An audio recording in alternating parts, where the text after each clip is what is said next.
tänasel matkarajal siis oleme nüüd leidnud mitu tükki, siis lõpuks saime ühe siukse suurema. See on vasskuss, kes tegelikult on sisalik, kellel siis jalgu ei ole. Mürgine ta ei ole, ta ei hammusta ka. Ja see on praegu meil siukene kõige pikem, kelle me leidnud oleme, et siin tee peal on natuke väiksemaid ka olnud. Tema värvus, kui vaadata, siis ta on siuke ilus, nagu tõesti vasetoru, mustade joontega, ilusad siuksed mustad silmad, musta värvi keel.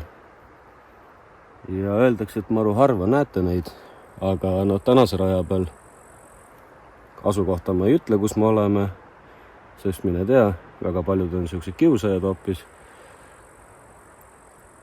Et jah, et tänase raja peal on neid päris palju olnud, kas tõesti kuuma ilmaga nad nüüd üritavad minna siis kuskile vee poole, natuke niiskam oleks.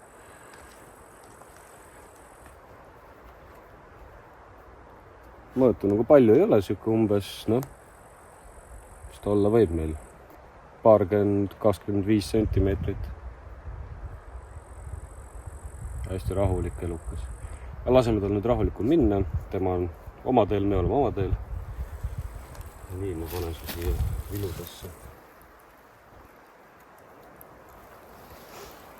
Päi.